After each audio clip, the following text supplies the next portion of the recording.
why on earth does it matter that Alison has digital approximations of her watercolor palette in Procreate, you may well be asking yourself.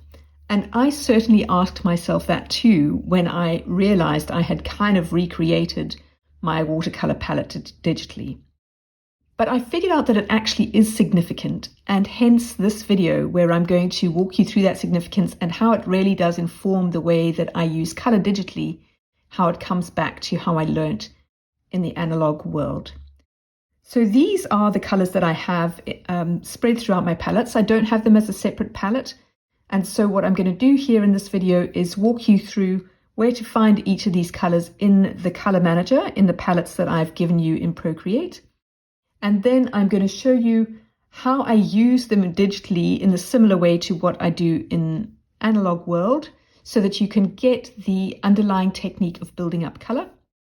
And then you'll be able to do a couple of exercises which will let you start experimenting with those techniques. So the very first color, cobalt blue, you'll find in this iconic palette here, the blue on the very left-hand corner. The yellow ochre is this go-to pale yellow that I use as the underlying glow in all my skin tones. Lemon yellow comes into this delicious monster palette, and I use that for a touch of sunshine in all sorts of things. Burnt umber is this deep brown, which I also use as part of a skin tone, and it also comes in very handy for furniture, wood, tree trunks, those kinds of things. This alizarin crimson is the crimson out of my Sight palette. Very happy color, makes lots of life, good for adding sparkles of brightness everywhere.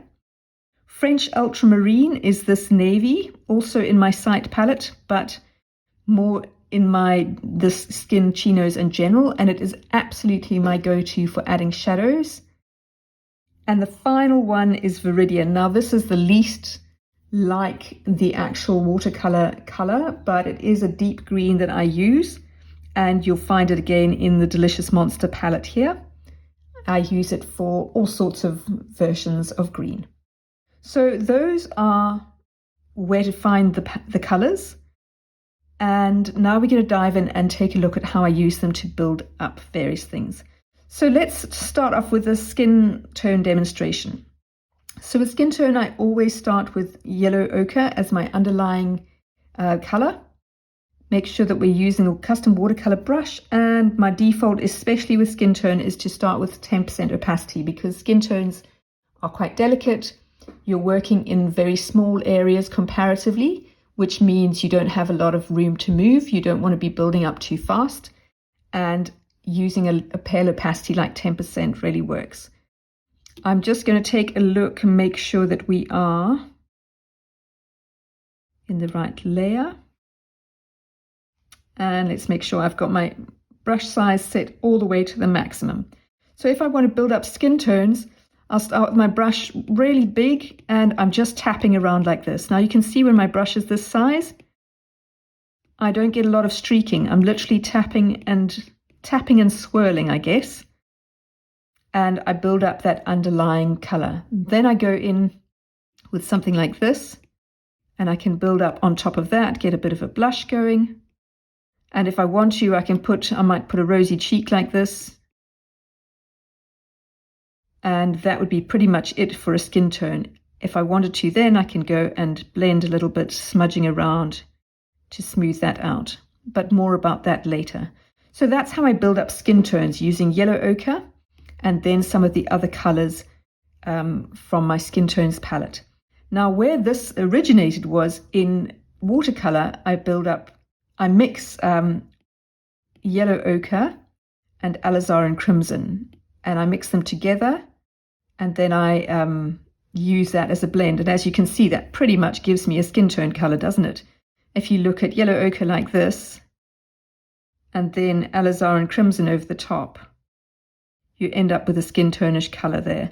So that is pretty much where I ended up getting this idea from. Now, if we go in and take a look at doing a vegetation demo, again, going back to, I pretty much always start with the yellow ochre, to give a general glow to the foliage. So I'd probably go in, oh my goodness, I'm in the wrong layer. So I would want, again, my brush really big. I would go in and fill in an underlying glow for a bush or a tree, whatever it would be. And then I would go in with green.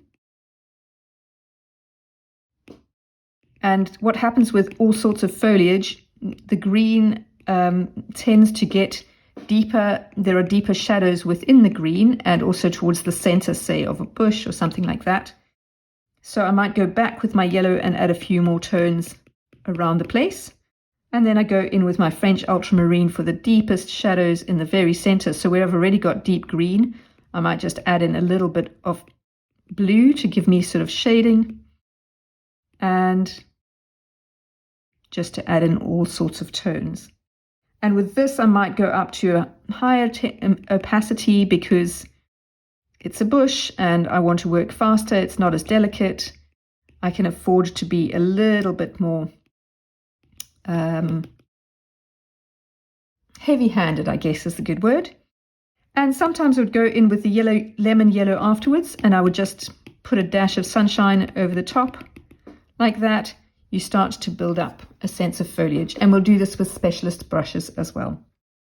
So the final thing that I wanted to show you is shadowy defaults.